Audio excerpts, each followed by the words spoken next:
It is a well-known fact that the 14 Edo lawmakers campaigned vigorously across their various wards, spent their hard-earned money, some might be probably indebted to banks, friends, or family members, and they eventually won their elections, but they were not inaugurated. They are likened to the biblical Moses who saw the promised land but was denied entrance. One of the key components of government is the legislature, but the Legislative Assembly in Edo State has since been torn into two houses, with 10 members presently sitting in the House, while 14 others have purportedly stayed away for almost 2 years. The situation has over the years hindered development and stalled legislative progress for the respective constituencies in the state. The crisis in the 7th Edo State House of Assembly dates back to June 17, 2019, when, upon the governor's proclamation of the House, some members-elect purportedly refused to subscribe to the oath of office as members, thus leading to the controversial inauguration of 12 lawmakers. Of the 24 members elect in the House, only 12 completed their screening and documentation process and were inaugurated according to Frank Okiye, former speaker that inaugurated the House. But the aggrieved members contended that the Edo State House of Assembly consists of 24 lawmakers and cannot be inaugurated without the entire members of the Assembly. They claimed that the inauguration of the 7th Assembly took place at night, of which they were not duly notified. However, here, Omogbai, clerk of the House, said the 24 members elect were duly notified of the inauguration and those that met the relevant requirements were duly sworn in as the state lawmakers. Omogbai said, "When we got the letter from the governor, we notified the members elect, but before the letter came, I had already briefed the members and sent letters and text messages to them. Those who acknowledged the message, I told them to make themselves available, and I also told them what should be done by way of documentation. On the 17th, in the morning, I sent out a notice telling them we are going to inaugurate the house by 3 p.m. Then, when we waited till 3 p.m. on that day and most of them were not forthcoming, I tried calling most of them again. But by 3:30 p.m., we had 12 of them ready for the inauguration, but 3 did not meet up with the requirements. So, the 9 that submitted their certificate of asset declaration to me, we had to declare them and told them that we had to continue with the inauguration. Following refusal to present their certificates of return as part of conditions for their inauguration and continued absence from the House, the seats of the 14 members elect were declared vacant on December 4th, 2019 by the leadership of the House. Those affected are Victor Edororo Esan Central Constituency, Washington Osifo Uwunode, Vincent Uwadia Ovia North East 2, Oaigbe Dumes Ovia North East 1, and Sunday Agedu Ovia South West. Others are Crosby Eribo, Ego, Chris Okieben Oriedo West, Kingsley Ugbai, Esako East, Ganiyu Audu Esako West 1, Sidu Oshomole Esako West 2, Oshoma Ahmed Esako Central, and Michael Ohia Ezomo Onwa West. Also affected are Uyi Ekesohin Oriedo East and Henry Okaka Onwa East, who were sworn in but failed to meet the mandatory 181-day sitting requirement for a member in a calendar year. While those sitting in the House include the Speaker, Marcus Onobon, Frank Okiye, Yekini Idiaye, Roland Asoro, Henry Okorabo, Emmanuel Agbaje, Nosayaba Okumbo, Ephraim Alue Bosele, Emmanuel Okodua, and Sunday Oje Ziele Osezwa.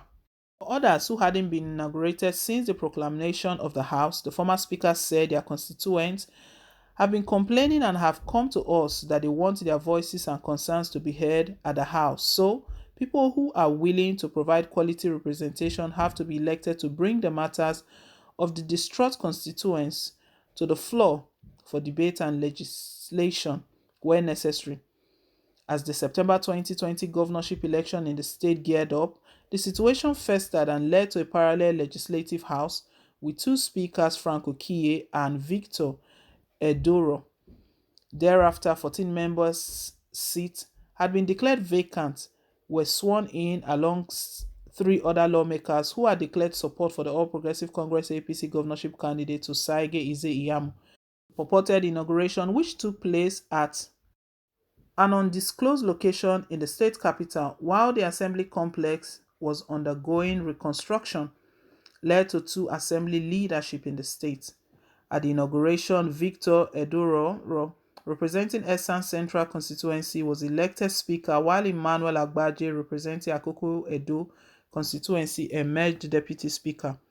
Commenting on the emergence of two legislative houses, a legal practitioner, Jonathan Enegide, said there is a substituting judgment, and until a higher court set it aside, every other thing that takes place other than what has been the status quo will be an illegality. Enegide added, if those members elect have not been properly inaugurated, that means they don't have the power to hold any meeting for the purpose of legislative duties, let alone impeaching or electing a speaker. It is like putting something in nothing and expecting it to stay there. It will fail. In other words, it is a progression in error. Prior to the inauguration, the Federal High Court sitting in Port Harcourt, Rivers State, in a judgment delivered on September 12, 2019, decided that Obaseki's proclamation of the House of Assembly was lawful. The court's judgment affirmed that the assembly was duly inaugurated and held that the governor or any other person could not issue another proclamation. Dissatisfied with the judgment, the members-elect filed another suit at the Federal High Court Abuja challenging the constitutionality of the declaration of their seat vacant, of which the suit is still pending. However, the issue of the members-elect was recently brought to the fore in a congratulatory message sent by Ize Iyamu, Edo State governorship candidate of the All Progressive Congress in the September 2020 election, to Governor Godwin Obaseki over his victory at the Supreme Court. Ize Iyamu, while felicitating with the governor, urged him to consider resolving issues with the 14 lawmakers elect of the State Assembly for the benefit of the people. The APC governorship candidate said Obaseki was in a vantage position to consider an out-of-court settlement of the issue in the overall interest of our state. We are happy that all these cases have come to an end. Now that is all over, please accept my congratulations, Your Excellency. For us in APC, as the opposition party in the state, will have a duty to ensure that your government does the right thing always.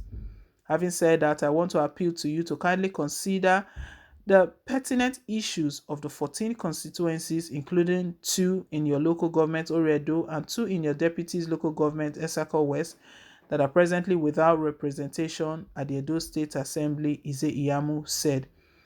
On what Ize Iyamu's appeal portends for the House, Washington Osifo, one of the 14 members elect, in a telephone interview said, for us, we contested and won the election, and we've been shut out for almost 2 years. Our intentions was to serve, but this hasn't come to reality because we've not been able to serve our people. He further said, we are still desirous of serving our people, but it is now entirely in the hands of the governor. I will not force him to do what he doesn't want to do. An appeal has been made to him, and we have been appealing since 2019. If God touches his heart and decides to listen this time, good. Otherwise, to God be the glory. I sympathize with the people I represent. They know this is not my choice. My choice was to serve them, and I'm forever grateful for the mandate they gave to me. I hold it dearly, and I know someday I will show to them how grateful I am. Osifo, a lawmaker-elect representing Umwonde constituency, said there can be no good development in an atmosphere of rancor, adding that he doesn't harbor hostile intention against the governor. For almost 2 years, the continued absence of representatives have significantly affected their constituencies and has raised some eyebrows in the affected areas. But reacting, Lucky Osiagbovu, a native of Uwonode local government area, one of the 14 constituencies without representation, said the lack of representation in the assembly has further retarded development in the area, particularly in health, education, and agriculture.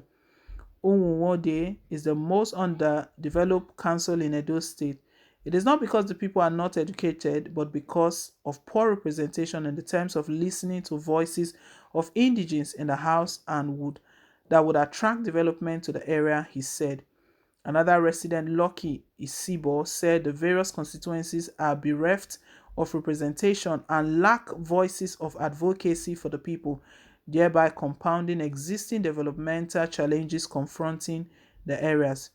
Joseph Momodu, a constituent of Esako West, lamented that the member-elect in the constituency, who is among those not inaugurated, was not elected to join others in the crisis but to represent their interests in the House.